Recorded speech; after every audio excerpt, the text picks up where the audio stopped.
Yeah, that thumbnail says it all. Opportunity is knocking. The football team's going to a bowl game. The women's program, basketball program, has a huge game Sunday against NC State. And the men are going to Chrysler Arena Friday to play Michigan. Big week in TCU sports. Welcome in, everybody, to the All Horned Frogs podcast, part of the All City Network cavalcade of podcasts. We're in downtown Dallas, the DLLS studios. This is episode 10. Episode 10. Kind of surprising, but hey, we're having fun. More good stuff to talk about this week, and there's some new stuff coming up today. The voice of the Frogs, his name is Brian Estridge, 2:45 p.m. Coach Sonny Dykes of the Football Frogs at 3, and the closer Jamie Plunkett, 247 Sports, finishes things off at 3:15. If you want to go all the way back to episode 1, it's the same lineup as episode 1. So getting the band back together. Before we get to our guests, though, let's play some catch-up. Yeah, the Frogs are going bowling. They routed Oklahoma State 38-13 on Saturday night at Amon G. Carter Stadium to improve to 6-4, and 6 is the magic number in college football to make you bowl eligible. They're currently projected for the Independence Bowl, which isn't exciting, against Army, which is trouble. But a few more wins might lead to better bowl games. The Frogs have two more games. They're off this week, getting a little open week, catching up on some rest before they play Arizona November 23rd at home at 6 p.m. And then they go to Cincinnati on November 30th to finish off the season. A couple winnable ball games for the Frogs. 8-4 look pretty good to prospective bowl teams. So, look, Josh Hoover and Savion Williams continue to lead the offense. Gosh, that Savion, he's been ever since the bye week when they really figured out that they needed to get him the ball and find creative ways to do it. He's just been an all dual threat. Forget dual threat. He's been a triple threat guy. He's throwing the ball now. Hoover, he's not making as many mistakes as he did right before the bye. But against Oklahoma State, the Frogs had their most yards on the ground this year, 176. That seems hard to believe for the program that once boasted LaDainian Tomlinson, and not that long ago with Max Duggan and Miller and all those guys, DeMarcado, a good run balance with the pass, but now 176 seems to be the high mark.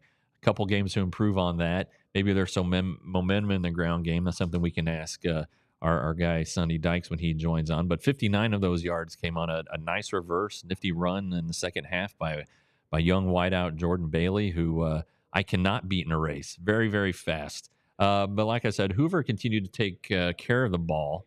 That's most important. While throwing for 286 yards and 1 score. Frogs had 4 rushing touchdowns. Hoover has not thrown an interception in 3 of the past 4 games. And that came after throwing 6 in 3 straight games. Started in the SMU loss and just kind of carried over. So obviously he had a little talking to, making some better decisions. The defense, meanwhile, had the Frogs' first 3 turnover games since, get this, the Fiesta Bowl in 2022 against Michigan. I mean, obviously we all know what happened there. I think D. Winters had a couple of those interceptions. Bud Clark had a hand in 2 of the 3 Frogs turnovers. He forced a fumble that was recovered by last week's guest, Abe Kamara. And then he also grabbed his 9th career interception, which leads all active Horned Frog players.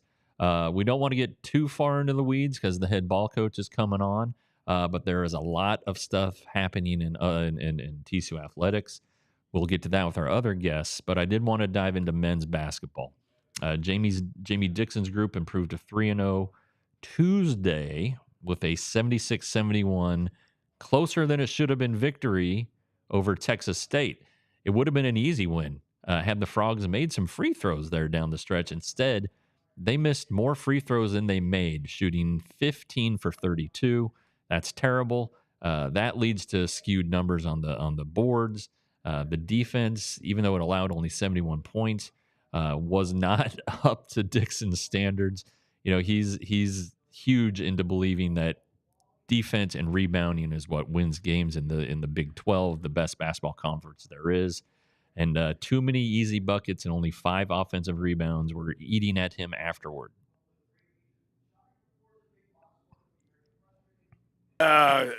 First off, Texas State gave me everything we thought we'd get. I mean, they're an old team. They're experienced. They're well coached. They're tough. They're physical, and they're confident. They had 2 blowout wins, so they came in here ready. I told our guys, and I think we're ready. We got off into a good start, so we're up 9-1, and but their physicality, I think, was key, and I give them credit. But it's the positives. I thought, really, to be honest with you, we took good shots for the most part. We got off of ball screens and did a good job in that area. Made good decisions getting off the ball screens, which is what we worked on the last 2 days. So we did do a good job on that. Rebounding numbers were good. Could have been better, but when you miss that many free throws, they're going to be getting rebounds. Obviously people bring up the free throws, and that's obvious. And we didn't shoot well in shoot around today, so a pretty good indicator. Defensively, that I was disappointed by our defense. That's simply put. They too many layups. 19 was the number we had by our count. 19 layups. Our goal is 5, so we simply didn't get it done in that area. So, got the win. But again, it's just we're missing something. You get up 14 and you can't make free throws, turn it over, and give up threes. Not a good way to finish. Should have turned to 20 if you're doing things right. But we opened the door again for them, and then they make another 3, and that's where we're at. So I told them this was going to be a big game. I guess I just said on the radio. I'm just repeating what I just said there. But this was their Super Bowl. I told them that no one was going to play this team. They're good at the top of the Sun Belt. They're old, all seniors. We got all new guys. The only Power 5 that would play them, because this is going to be a quality team, and they responded. They came out and played. So I thought we got out to a good start, but weren't able to sustain it. Some questionable shots in the first half kind of slowed us down, and we're still figuring ourselves out. So it's always fun to talk to Jamie and listen to Jamie, because there's obviously a lot going on in there, and you could tell when he was hanging his head and had his hands on his temple. He was studying the stat sheet, but trying to remember all the things, trying to get them into order. He ultimately wasn't happy with the performance, and it wasn't just the free throw shooting. Like I said, it was the defense, the lack of offensive rebounding. He did like the offense. The offense did some things well. Noah Reynolds scored a team high 17 points. Trezarian White added 16 as 4 Frogs finished in double figures. Their guard play has been a highlight with early on through the 3 games with Reynolds, White, and Frankie Collins, the transfer from Arizona State, the point guard. Dixon thought the Frogs had a chance to be better this season because he thought that this group of guards could be better than the group last year. And that team still went to the NCAA tournament. But Dixon wants to see more offense from Reynolds. That was good. I mean, we've seen it from Noah all the time. I think one thing I said, we got to get him a few more shots. I think that's a important part of it. But we've got. I thought Frankie did a good job. We told him about ball screens. He made some improvements from last game, I think, and so that was 2 days of good work. He watched film. He saw it. He did what we wanted to do, but. Still, I didn't think we were great on penetrating and finding guys. As I'm a little surprised by some of the shots we took, but the lights come on a little different. We got to be better in that area. But it was good for Noah. Got to give him some more shots. and then Trey got some, layups in transition. Our transition was better. I'd say that was an improvement today. I thought we made a couple adjustments. I think that helped it. I'm surprised that it was that simple, but we'll see going forward. Next up for the Frogs as we go forward is a game Friday night at Michigan, Chrysler Arena, Ann Arbor. Wolverines have a new coach after they kicked Fab 4 member Jawan Howard to the curb, one of their own, but he wasn't doing very good. So 5 p.m. tip, 5 p.m., a little earlier, Fox Sports 1. Danny Wolf and Vlad Golden are big men for the Wolverines. They will test the Frogs inside. Ernest Uday Jr. is really the Frogs' primary post guy. They don't have a lot of size, TCU, so this is going to be a tough one. Uday is susceptible to foul trouble. He got into foul trouble against Texas State, a pretty physical team, even though they're from the Sun Belt. Dixon said that TCU needs to get at least 19 minutes a game from Uday. That's some sort of fancy analytics that they've come up with, but that's about half the game. And if he can play half the game, they've got a good chance. He is going to get rebounds. He's a big guy. He needs to score a little more, but first up is protecting the rim and grabbing rebounds.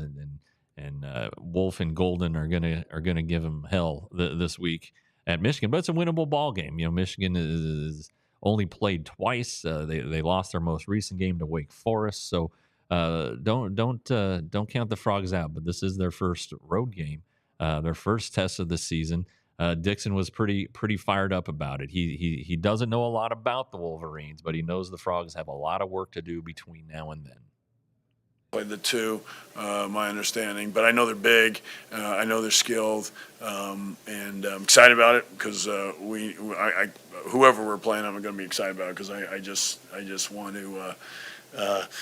I want to practice tomorrow. I want to get better, and that's what I told our guys. I'll let our guys tell us what they thought we were short on today, and they had some good answers, and they saw it the same way. So I would say that we need to do a better job. But I also want to give credit to Texas State for how they played and how they responded, and they were missing one of their best players too. So that was key. Yeah, one thing you can really appreciate about Jamie Dixon, I know that the Frogs haven't gone as deep in the tournament as fans would like, but he'll cut you, he'll shoot you straight. That was not a good performance, and you could tell through those three clips was not entirely pleased with it. I remember after the 22 game when they lost to Arizona. Should have beaten him. Should have been a foul called against Mike Miles there at the end of regulation. I point blank asked him about that after the game. He didn't make any excuses, and he's right. I mean, one call did not cost the Frogs the game. It was incredibly glaring and should have been whistled, and they should have advanced. But I mean, they take away 2 turnovers, and how's that game turn out differently? So anyway, appreciate his honesty, and as we go through this era of transfers and NIL. He doesn't make any excuses about being a young team or an experienced team or not having chemistry. Practices nowadays start so early that by the time the regular season starts, they have 80 practices. So no excuses from the head ball coach Jamie in his 9th year. And it looks like so far 3-0. This club's got a chance to be in the mix in the Big 10 or the Big 12, and it won't take much. You finish in 10th place in the Big 12, and you could be a tournament team. So coming up, our good friend Brian Estridge to break down what he's seen on the hardwood and the gridiron. Brian has the good fortune of getting to listen to a couple of our favorite sponsors, starting with Sleeper, which is undoubtedly my favorite. I have the app. It's the Sleeper app, known for fantasy sports, but they're now into daily picks. It's pretty simple. You take a look. You say, hey, will this guy score more points or less points than a certain number? Will Luka Doncic have more than 8.5 assists or less than 8.5 assists? You do that. You stack up a lineup of your picks. You put a wager down as small as $1. That's not quite where I'm at. I'm more in the $5 range. But the fact of the matter is, it's fun. It adds interest to games. It's all sports. and I'm already looking at NBA games for tonight. So the key here is to download the Sleeper app, and if you use the code DLLS frogs, you will get up to a huge match, up to $1,500 match, up to $1,500. How about that? So if you put in 1,500, you get 1,500 back. So go ahead and check out the Sleeper app, and then you'll note once again that I am wearing. I'm not just reading their ad copy. I'm a customer of Roback.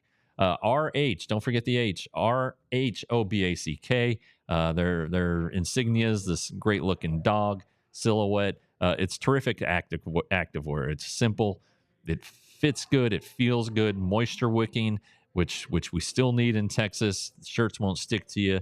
Collars never lose their shape. A bunch of different colors and stripes and shapes and some fun prints too. So insert the code DLLS on roback.com for generous 20% off your first order. That's spelled RHOBACK.com. And that's 20% off all polos, hoodies, and shorts with the code DLLS. There he is. Brian Estridge. Bye week Brian. Back from Atlanta. You went and saw your daughter? How was that trip? The ATL was good to me, Jeff. It always is. I'm not a Dirty Bird fan.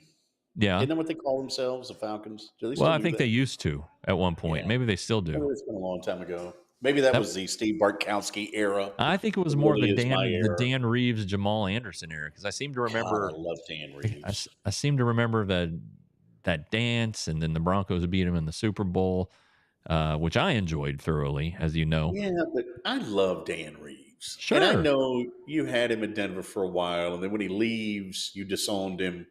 I thought that was a little rash on your part. I would have stuck with him longer. The guy's a class act. Something about Dan Reeves, man. I was a harsh critic when I was a teenager. I really was. I wanted him gone. But where did Dan Reeves go to college, Jeff Wilson? Alabama. Nope. I don't know. South Carolina. Oh, well, I would fully expect you to know that. He was a quarterback and running back at South Carolina, and was a guy who I think what happened was committed early, and then Georgia and Alabama, those guys came in late, and he was loyal to them and played on some really mediocre football teams, but was still able to get to the NFL. Yeah. No, Dan Reeves did a lot for that franchise. Unbelievable amount. Oh, he's great. 3 Super Bowls. They didn't turn out quite right, but he had a hell of a player with John Elway and figured out how to use him, and no complaints there. So yeah. So what's a bye league? What's the open week looking like for you? Just chilling? I'm working on Michigan right now. As a matter of fact, that's exactly what I was doing, getting ready. And I enjoyed your conversation. It's funny. I just listened to Dusty May's press conference, and he had a lot to say about where they are, things they're concerned about, disappointed in their defensive rebounding. You mentioned having Golden and Wolf on the floor together. Does that work? I think he's got some of the same questions that many teams do, including Jamie Dixon. What's this team like? We've seen flashes of brilliance, from TCU, but we've also seen some time where it didn't look too good, and so I think that we still got a lot of basketball to be played, and it's just going to, when you have new rosters the way these teams do, it's going to take a while to figure out what you got. Yeah, it is. And honestly, I kind of think the Michigan's a pretty big step out for Jamie at this point in the season. Usually he's winning the SWAC championship, so to go to Michigan's kind of a big deal. But you're right. God, I mean, nobody is back from last year, hardly. It's crazy, but I guess that's just what you expect these days. Yeah, on either roster. But you did bring up a good point, and I wrote your number down because it was a little different than mine. But yeah, I brought this up on the telecast last night to Colin. There was a spacing issue on a secondary break, and the Frogs ended up turning it over. And I said, hey, is that a product of 10 new guys just trying to learn how to play together and where to be on the floor? And he said, Brian, they've had 70 practices. You Yeah. know, and that's a good point. I think you said it might have been 80. I mean, they've had a bunch of practices at this point, so you would think that that would not be an issue. But I still think there's something about playing in the games, and and Dusty May brought that up too in his press conference. The head coach at Michigan, when he said, our guys didn't react in game like they react in practice to our concepts, meaning, okay, if they do this, we do this. Here's how we react to what they're doing. And so he said, hey, we've got to do a better job of sort of working on that in practice. Maybe those 70 practices that we see these two, maybe it's just still not quite, it doesn't mimic exactly what you're going to see in a game. Yeah. Well, yeah. I mean, it's hard to practice at game speed. Yeah. You can put out scout teams and whether football or the walk-ons or whatever in basketball, but you're still not gonna. It's just not gonna be a match. It might look No. familiar, but when they do it at full speed, you're gonna have to. It's gonna take a little while. Plus, each other's game, and so Yeah. I think that gives you a little bit of an advantage too when you're going up against Danny Wolf. You may not know his game, and so you don't know what his tendencies are, and so how does that affect how you defend it? Yeah.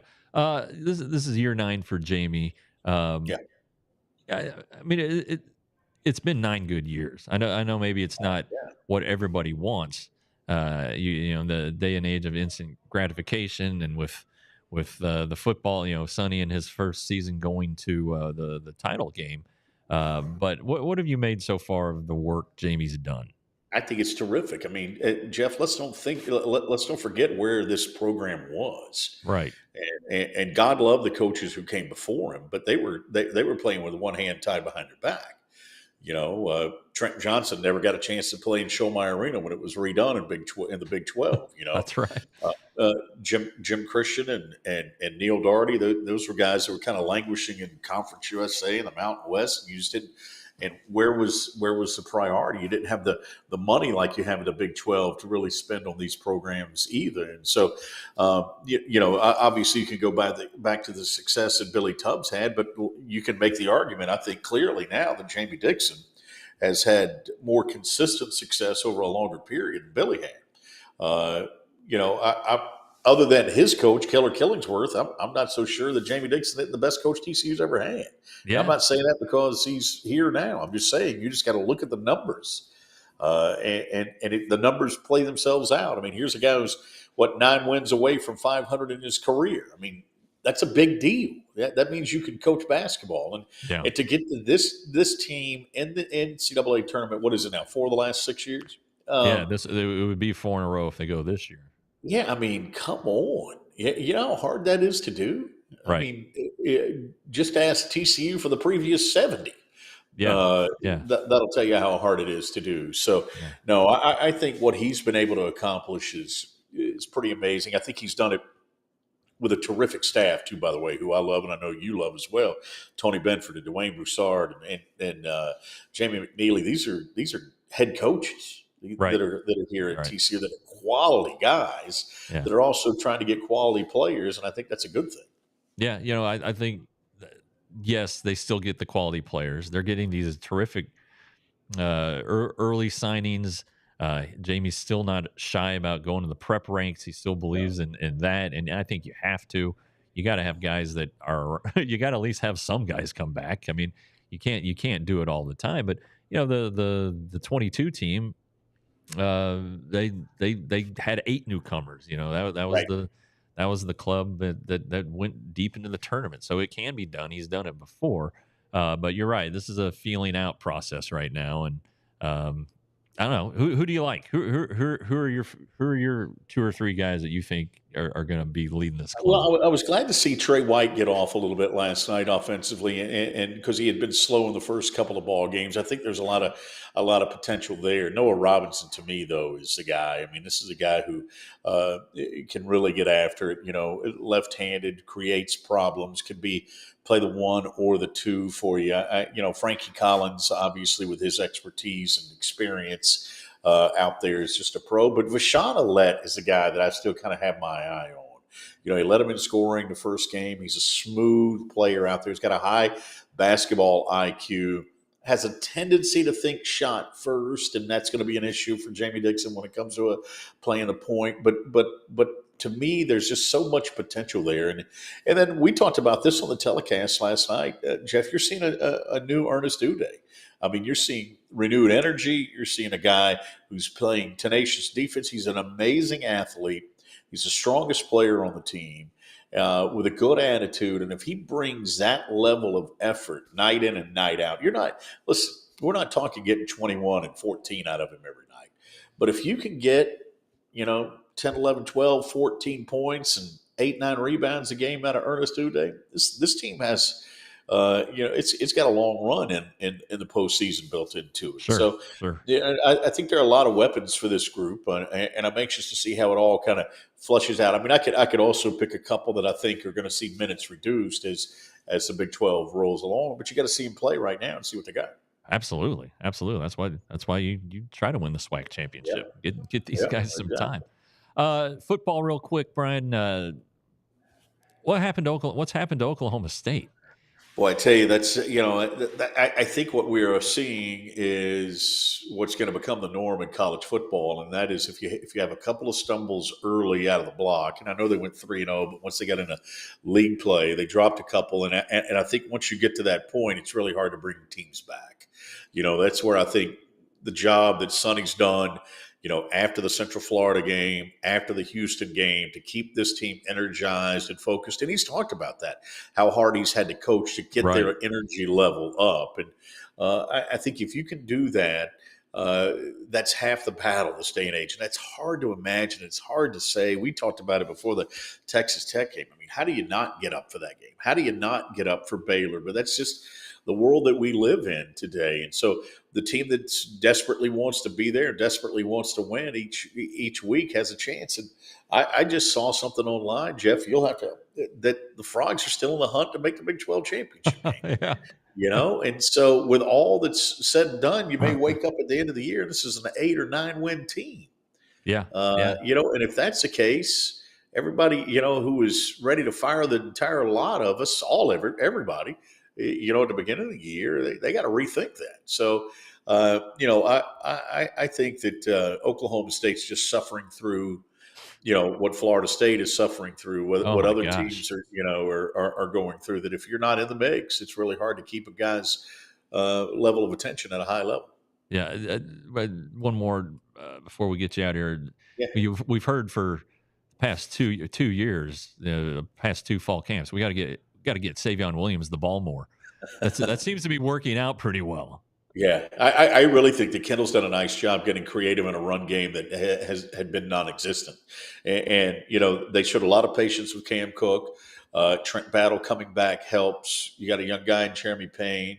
But then you have 2 guys that really didn't pan out like you thought, and Dominic Johnson and Trey Sanders. So what did he do? He knew that there had to be some semblance of a run, and you're protecting a quarterback who's really not an option in the RPO, or in the zone read. And so, I think to get as creative as he has, everybody in the stadium knows that Savion's going to get it when he's in the backfield, and yet he still gets 6 yards a carry.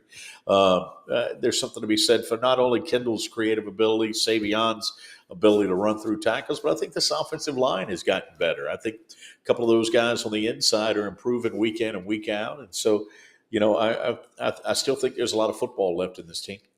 Well, we'll find out. Not this week. They're off this week. Return to Amon Carter on the 23rd against Arizona. Definitely a winnable ball game. So, just one at a time, I guess, baby. So. Yeah. Hey, by the way, Jeff, are you working out even more? I mean, that shirt. I mean, it's this shirt is sweet, arms. Brian. We got to get you one. I'm actually eating more. I'm eating more, but it's in the arms there. I mean, you look. I mean, it looks pretty good, right? Yeah. Gosh, pretty impressive. Yeah, Miss Jenny can't keep her hands off me. Yeah, I can imagine. I can only. All right, guys. Hey, when she sobers up, will you tell her I said hello? I will. All right. All right, Brian. Put your pants back on. All right, Brian Estridge, the voice of the Frogs, always a good time. And we are getting to. We're currently communicating with Mark Cohen, who's the SID at TCU, about Sonny Dykes. It looks like he may not be available at 3, so we're gonna work our way through that one. But We'll see what happens after this break. I tell you what, Sonny Dykes, whether he's here or not, he's got to have floors in his house, and I'm pretty sure. I'm pretty sure he has a big house. I haven't been to it, but I'm guessing he does. And so Empire Today is going to be able to help him out tremendously. You've got look at the offer right there. EmpireToday.com/DLLS. You get $350 off of new floors.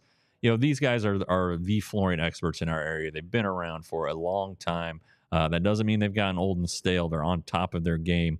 You're not going to find better people who can help you with what you need. You're definitely not going to find it at a big box store. And then they service their own warranties, but you know you're not going to need a warranty because it's Empire Today.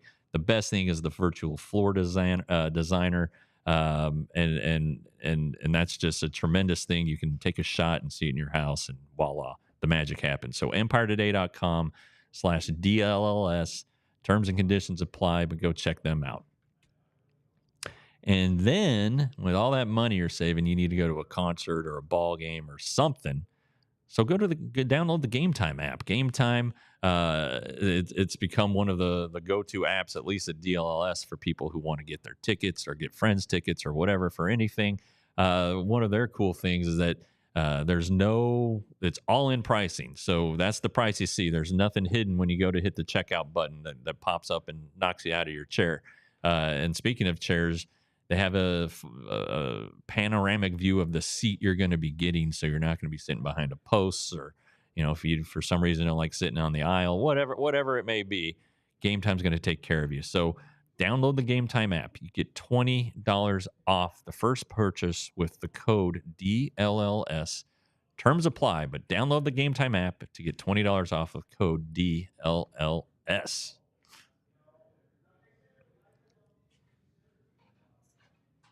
Yeah, so we're still talking to Mark Cohen here, trying to figure out Sonny.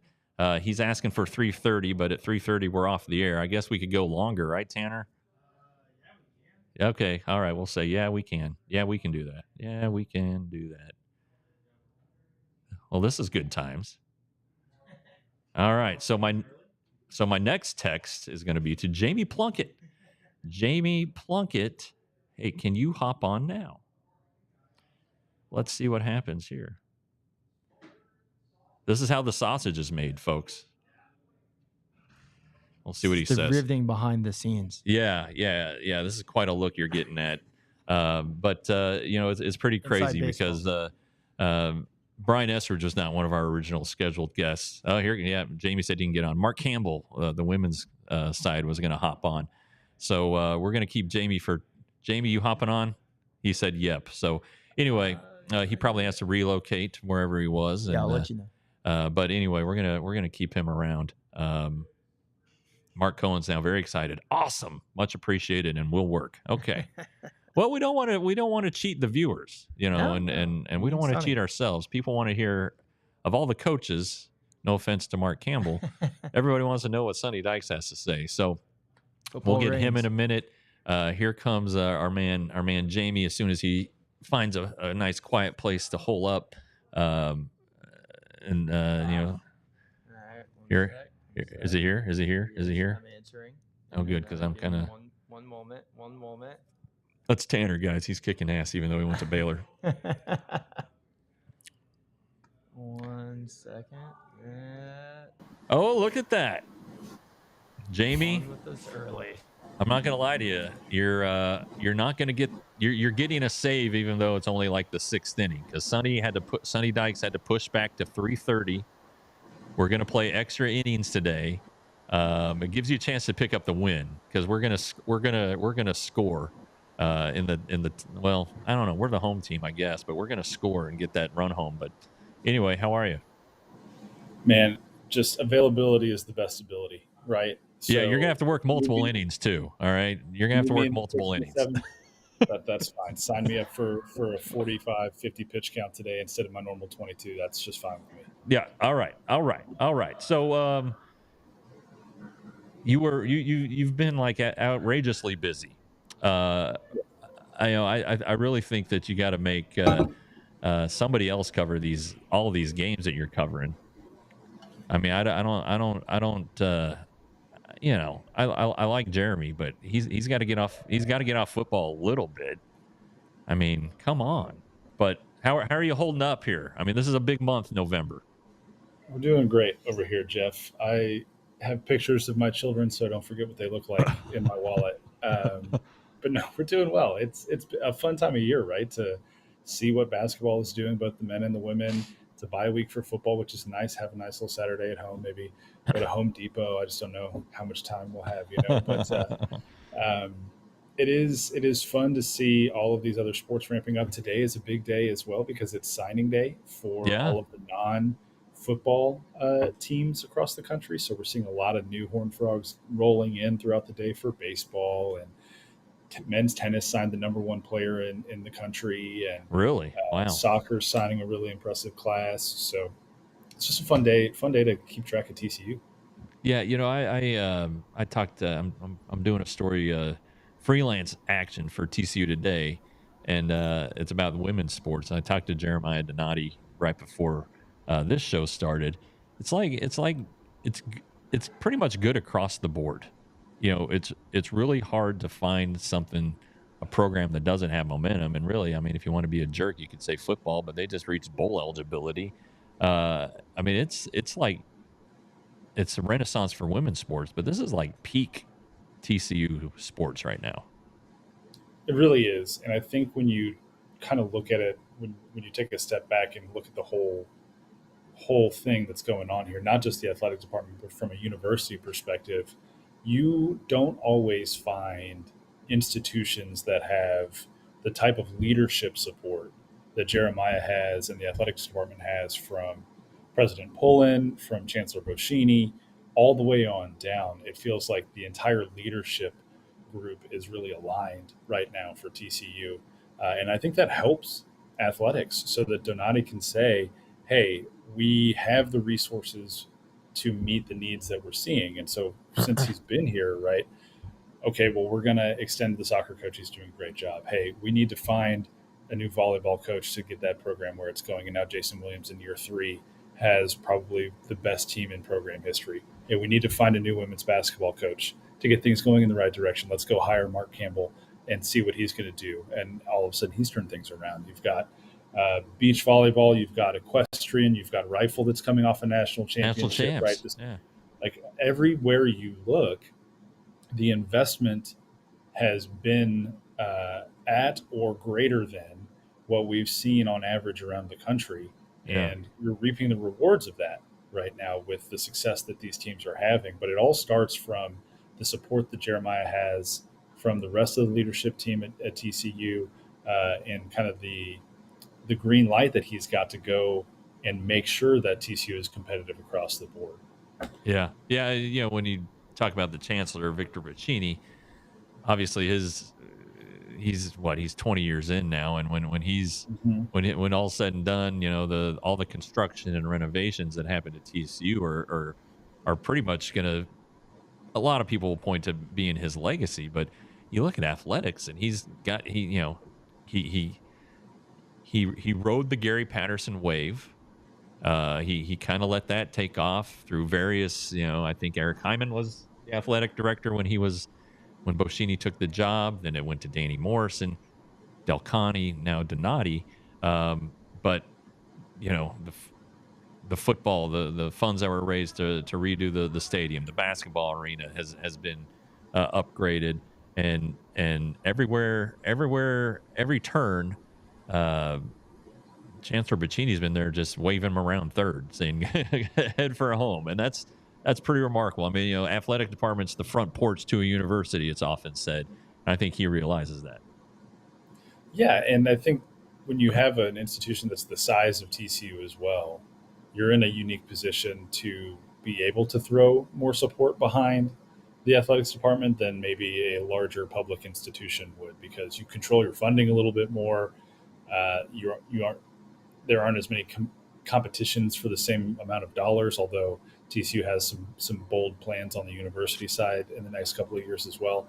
But yeah, I think they've made really good decisions along the way the last 20 years that have set them up to be in the position that they're currently in. Now, with whatever's coming next, whether that's another kind of shuffling of the deck when it comes to realignment, rev sharing, whatever. You've always got to be prepared for the next thing. I think if the track record is any indicator, though, TCU is in a good position to be ready for and adapt quickly to whatever comes next. Yeah, it seems like, and maybe I'm reading this wrong. It seems like maybe NIL caught him a little bit off guard. I think that's why Sonny was hired, because he was able to he embraced it. He was all for it. But before he was hired, though, Jamie and Dixon had to put together a whole new roster. It's hard to adjust to, and you're still adjusting. But when you look at volleyball and women's basketball, gosh, they've rebuilt themselves because of NIL and the portal. Yeah, and it's hard to adjust like Dixon did when you don't even know what the rules are going to be or what Right. the rules are in that moment. And so, basketball was one of those sports just because of the timing that he had to kind of wade through those waters before anybody else did. But an interesting fact, and I don't know if Mark Campbell has talked about this publicly, but that first transfer class for the women's team under him, they didn't have any NIL dollars. He got those players here on his coaching merit and wow. the hope of building a program, which is really, really cool. Now that's changed. They do have NIL support now, obviously. So does volleyball. So do a bunch of other sports, soccer being one of them as well. But I think hiring, that's such a huge aspect of making hires now. Is, do you have somebody who is capable of adapting to the new norm? And Sonny was that guy, and I think he is still that guy. He's very pro transfer portal. He's pro NIL. He understands the importance of player flexibility and players having more of that power back in their side of the court. But I think he also, along with a lot of other head coaches, is still trying to find that fine line between, hey, where do we invest those dollars now that we have them? Do we invest them mostly in veteran players out of the portal? Do we still need to have really high quality developmental pieces coming in? How do we make sure that those high schoolers we bring in stay here once they're developed and not go off to contribute to other places? And I think we're starting to see him figure out what the balance is. If you look at the roster right now compared to where it was 2 years ago, I think the depth along the offensive line, the really young, talented pieces on the defensive line that we've seen some from this year, like Marcus Steele stands out, Travis Jackson stands out. He's starting to find a groove, I think, when it comes to that balance. And while we're starting to see a little bit of the payoff this year, maybe not as much as fans have wanted to, I think 2025 will be another really good opportunity to see that pay out even more.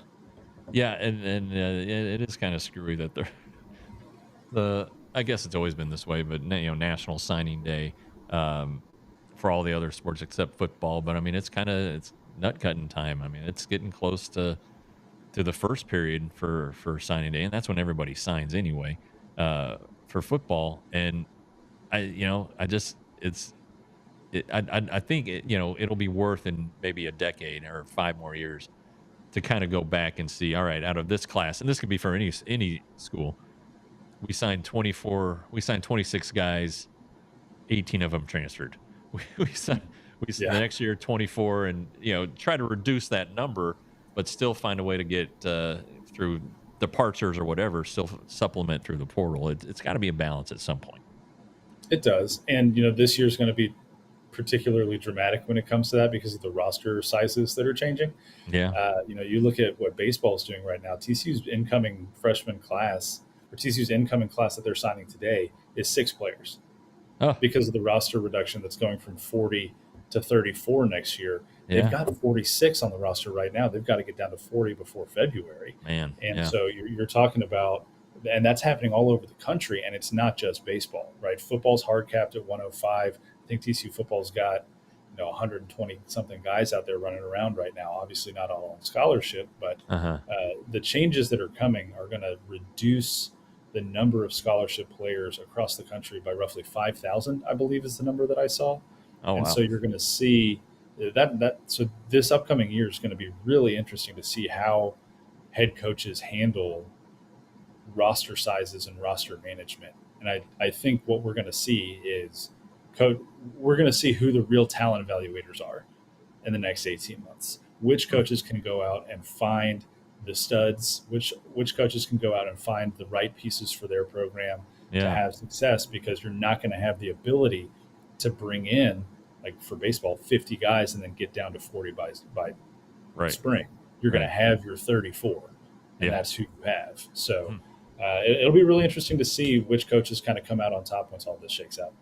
All right, Jamie, I got to sell some stuff, but hang around. We'll get right back to you here in a minute.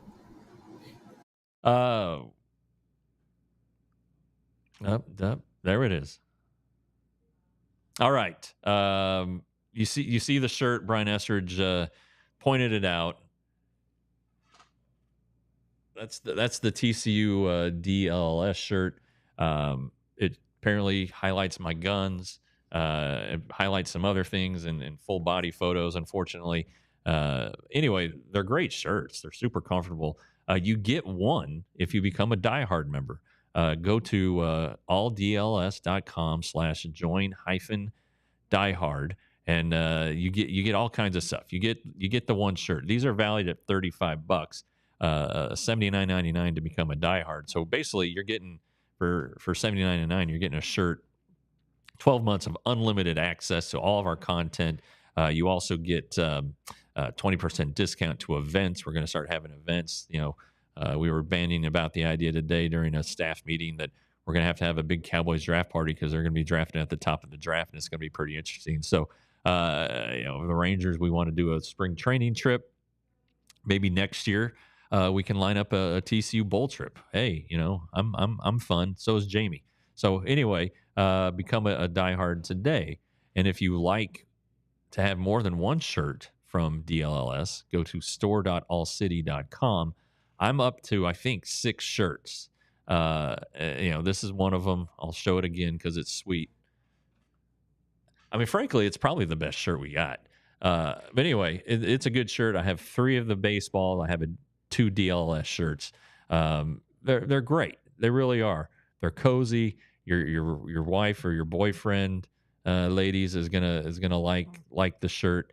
So go ahead. Again, that's stored at allcitynetwork.com and get you some DLLS merch. Hats coming soon.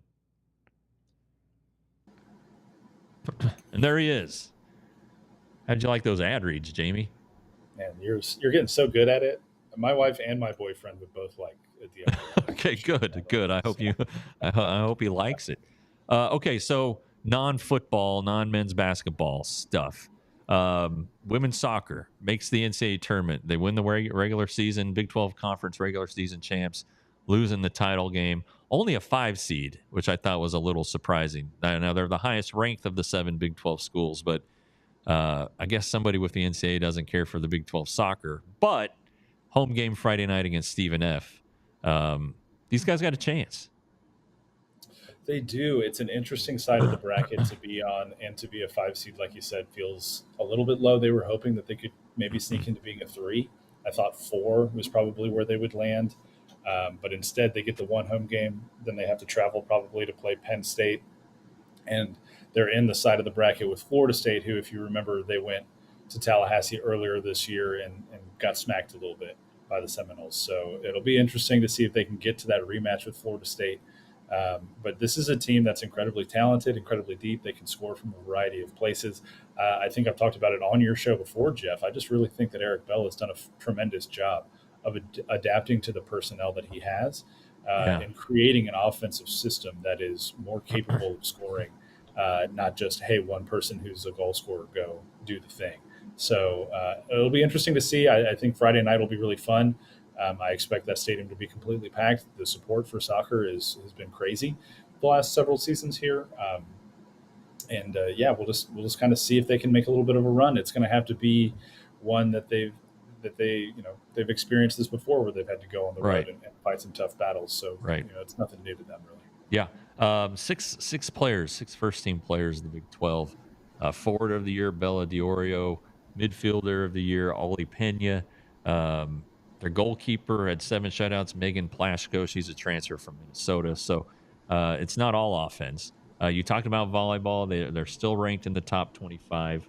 Um, beach volleyball, their season doesn't start until spring, but they have this weekend the AVCA Beach National Championship, and they return as the defending champions with my girl Haley Hamlin. I did a nice Q&A with her for TCU Magazine. Her and Lena Camille are back, and then Tanya Moreno and Daniel Alvarez. Crap, they were in the Olympics. They took a year off from TCU last year, went to the Olympics. They like TCU so much they've come back. I mean, this. I talked to Hector Gutierrez yesterday. USC and UCLA are the only teams to ever win a college beach national championship. But it sounds like TCU's got a chance to be like number one, preseason number one. They've been so close these last 2 years. They've been semifinalists. They've made it to the Elite Eight. You know, they've been right on the cusp. And to bring back two players who now have Olympic experience, another just several talented girls as well. It was cool to see the video, by the way, of them getting their rings from winning this AVCA tournament last year. Yeah. They posted that, I think, earlier this week. But yeah, it just goes back to what we were saying, right? You know, I'm sure Hector brought it up when you talked to him. He has the full support of the athletics department to go and build a schedule that would be cost prohibitive to most schools Right. that are landlocked like TCU. Yeah. You know, they don't have the greatest beaches in Fort Worth. It's like true. one of the few knocks against Fort Worth, right? But to fly to Hawaii, to fly to LA, to fly to Florida, and to play these top tier teams consistently throughout your schedule costs a lot of money for a non-rev sport. Yeah. And Jeremiah Donati signs the checks willingly because he knows that it's worthwhile to have a program that's successful.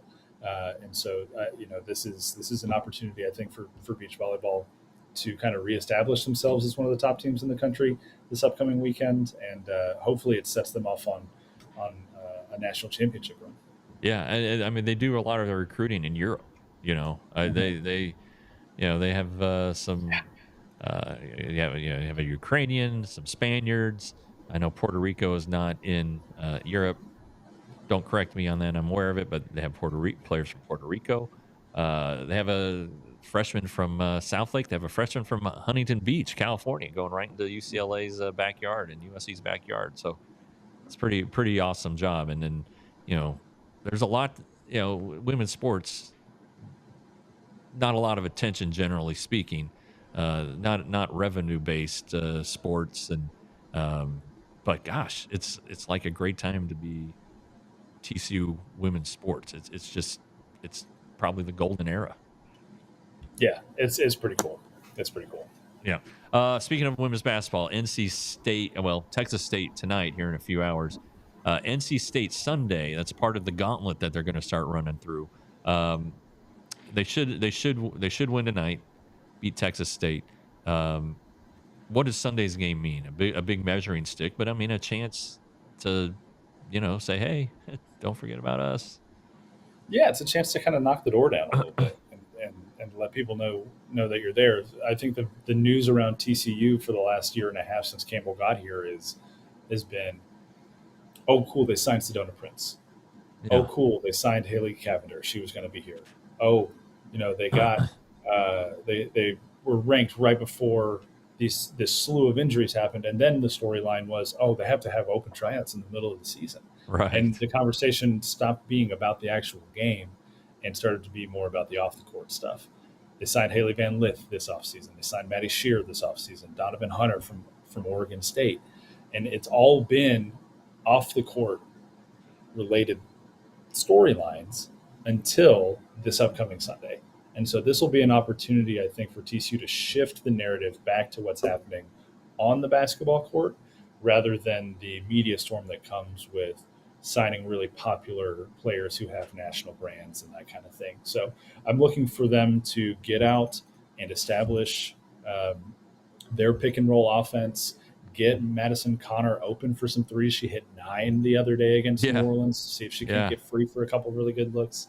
Let Haley Van Lith continue to operate within the system, but really be free to make her own choices and free to read off screens and do what she does best, which is just create opportunities, whether that's for herself or for her teammates.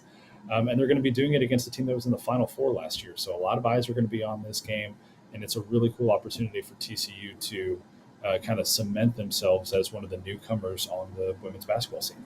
Yeah, yeah. And then South Carolina's coming up in December 8th. That game's at Dickies.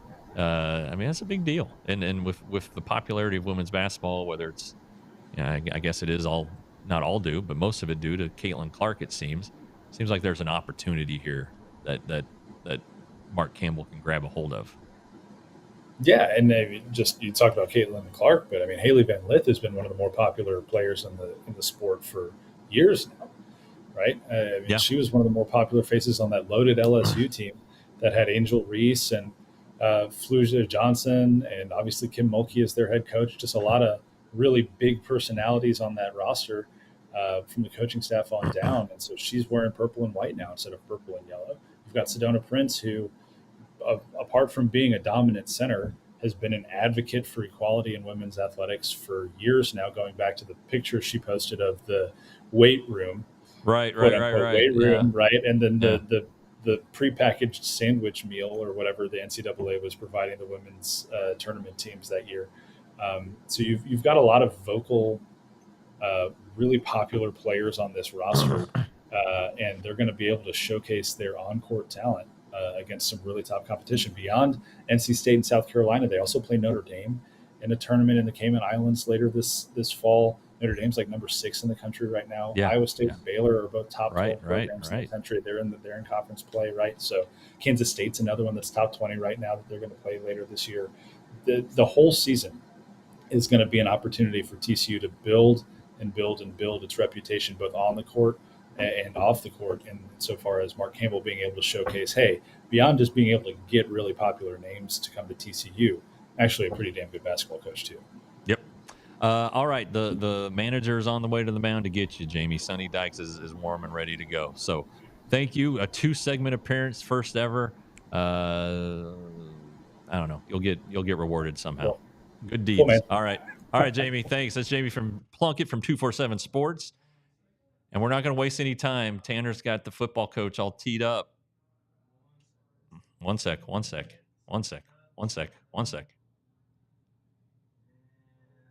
Bam, there he is. Coach, how we doing? I'm good. Thanks. How are you doing? I'm doing real good. Thanks. What do you do during a bye week? Actually, a lot of stuff. A lot of recruiting going on. A lot of, we're running kind of revenue share models this week. Oh, geez. What is that going to look like when that comes in?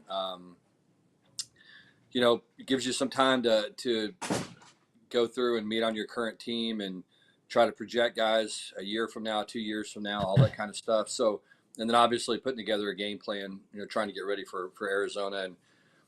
And then we practice tomorrow, practice this morning, practice tomorrow, practice Friday. And then most of the coaches will go recruiting. I'll be in Houston on Thursday night, and then in East Texas on Friday watching high school games. So believe it or not, we managed to stay busy somehow. That seems like the fun part of recruiting, going out and watching a ball game. With especially going, I don't know, if you're going to Carthage or someplace like that, just go and sit and watch a ball game.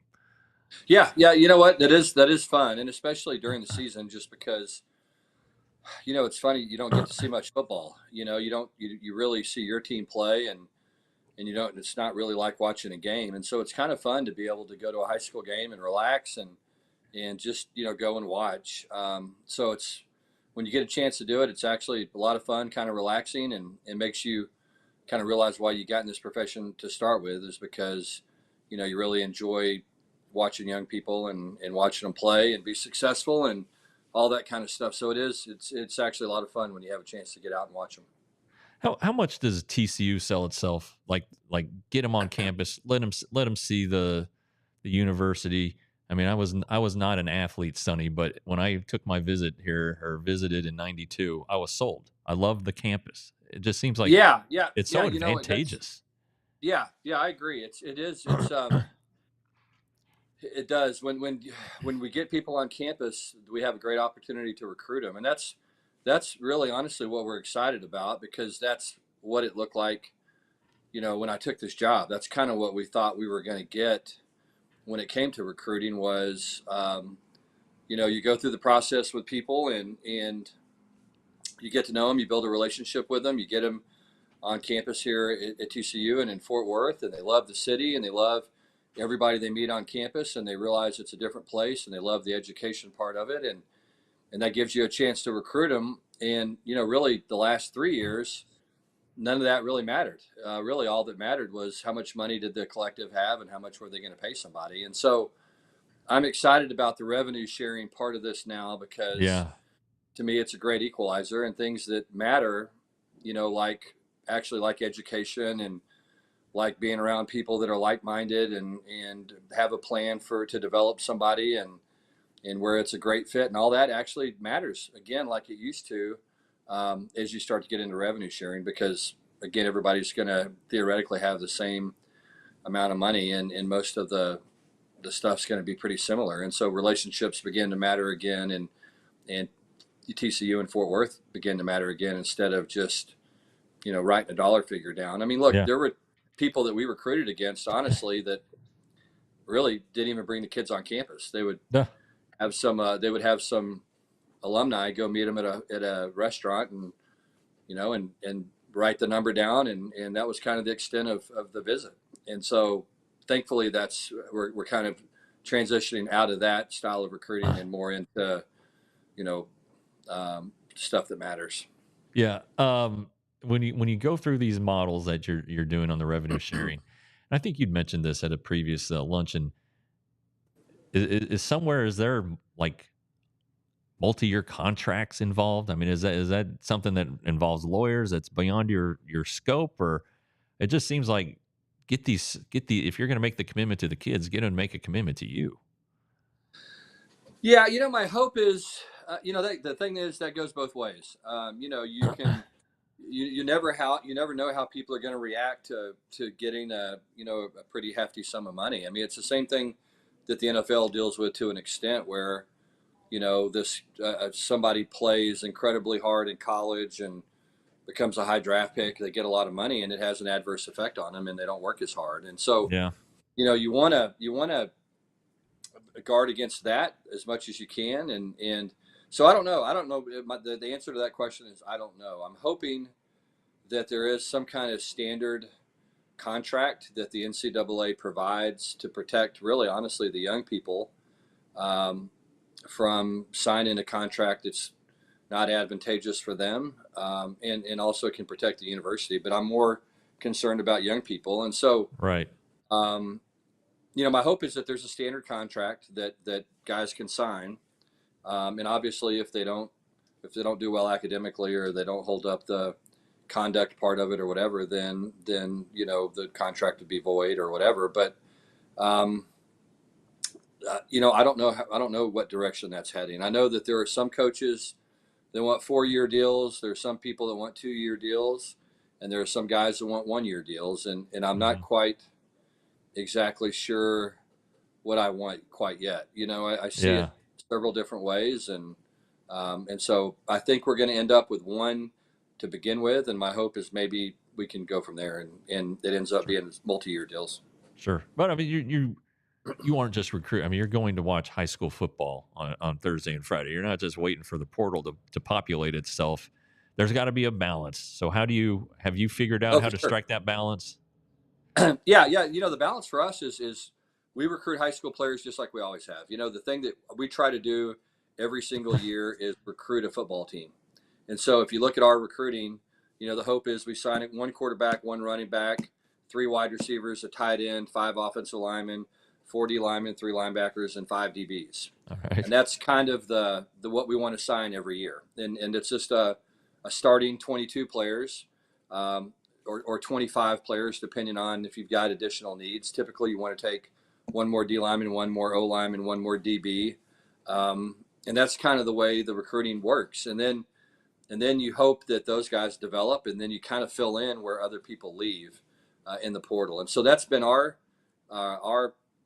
kind of process as we got going. And then you have some holes you have to fill on your team too, that you have to address in the portal as well. And recruiting's messy. And you sometimes you have you may miss out on guys, or you may there may not be a quarterback you like in that particular class. So you take 2 1 year, or same thing with the running back. You may miss on the guys that you want. And so you have to somehow get that fixed. And the great thing is you can fix it now in the portal, or you can fix it in junior colleges to a lesser extent. But yeah, that's kind of the way we go about it, which is different than some people do. Some people will go all portal. Some people will go all high school. We'll try to strike a balance based on what we think our team needs and is going to give us the best chance to win long term, but also win quickly. Sure. Okay, so 2 guys who are doing that right now are Savion Williams and the quarterback, Josh Hoover. Seems like that first bye week, you guys might have decided, all right, we got to get Savion the ball a lot more. And it's working. He's pretty good. Yeah. Huh? Yeah. You know, we were. I mean, we did. And we thought, we felt like we were struggling to run the ball a little bit, you know, for a variety of reasons. And part of it was, you know, we felt like we weren't probably as physical up front as we needed to be. So we really tried to address that during the open day. We spent a lot of time coaching pad level and coaching finish and coaching, you know, just an aggressive mentality. But then also, too, we felt like that we probably were a little bit inexperienced at running back. And we felt like we'd missed some opportunities. And so the idea was, look, let's stick Savion back there, get him a couple of carries, see how it looks. It's a way to get him the football. It's a way to get our best players on the field, because now you can get Eric McAllister on the field as well, who was producing for us and kind of played the same position Savion did. So it made sense in a lot of different ways. It was going to be a change up, and we had some success doing it. You know, we needed somebody that could get us 2 or 3 yards when we really needed 2 or 3 yards. And we felt like we just didn't have that yet in our program. And so he was the guy that could get that done, and kind of took on a little bit of a life of its own. He made some big plays against Utah, you know, really ran the ball when we needed to and when everybody knew we were going to run the ball, and he was successful doing that. And so he's gotten a bigger role when it comes to that, and I think it's made our team better. Yeah.